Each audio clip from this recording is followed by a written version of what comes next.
Good evening, class. My name is Keith Brookins Jackson, and I'll be going over trace evidence. Trace evidence is any small amount of evidence that may be found at a crime scene. Trace evidence must be compared to something else to determine where it came from. It is circumstantial in that it can point officers in the right direction, but not usually the exact item. Trace evidence cannot pinpoint the origins of evidence, but to similar objects. An example would be a fiber from a certain type of coat, but it cannot pinpoint the exact coat a suspect has. The different types of trace evidence CAB includes hair, fiber, glass, paint, and soil. Trace evidence emerged from a French criminalist named Edmond Locard, who created the Locard exchange principle. The Locard exchange principle states that when two objects come into contact with one another, they will mutually exchange matter that will leave traces of one another. This principle is the basis of what forensic science is today. Almost any evidence that is found can be used to try and trace back to either the victim, suspect, or crime scene. Trace evidence has been used to reconstruct crime scenes also. Trace evidence is used to connect a suspect to a victim or crime scene, a victim to a crime scene, or tie the suspect, victim, and crime scene together simultaneously. Trace evidence is also used for exclusionary purposes. It can determine if a known source was not the source of the evidence. It can help determine if a suspect was not involved, and it can be used to exonerate suspect. Trace evidence should be documented just like any other evidence collected at a crime scene with date, time, location, person who collected the packaged contents, descriptions, evidence number, and the same person's initial, the tape seal.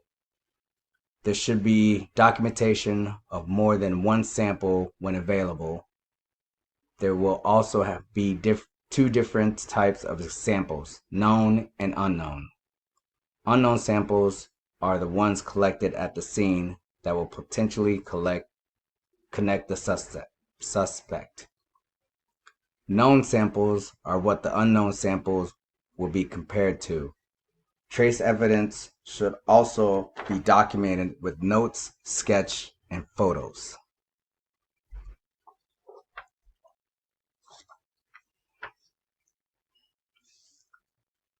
Hair should be packaged in either paper or plastic bags. Fiber should be packaged in paper or plastic bags and envelopes. Glass should be packaged in plastic or paper bags and then in a box for further protection. If there are sharp edges, a plastic or paper bag, unless they're heavy duty, would not be the best to use, as it can cause tears and contamination or loss of evidence. Paint should be packaged in paper or plastic containers for large items and paper or plastic bags or envelopes for smaller items. Soil should be packaged in plastic, cardboard, or metal container that can be sealed, envelopes that do not leak, and clean glass vials. Each evidence sample collected, knowns and unknowns, should go into their own package and sealed with evidence tape. Each packaging should be determined by the evidence and whether the package can keep it secured and form any loss, damage, or contamination.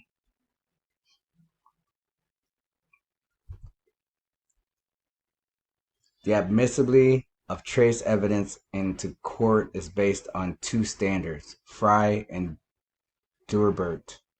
Frye and Durbert were used to establish the federal rule. The Frye method goes off if the testing technique is generally accepted in the scientific community. The Joubert standard is based on if it is testable and has been tested, accepted standards, peer-reviewed, accepted in the scientific community, and error rate. Other reasons evidence may be admissible in court are break in chain of custody, contamination, incorrect packaging or labeling, or it is irrelevant to the case.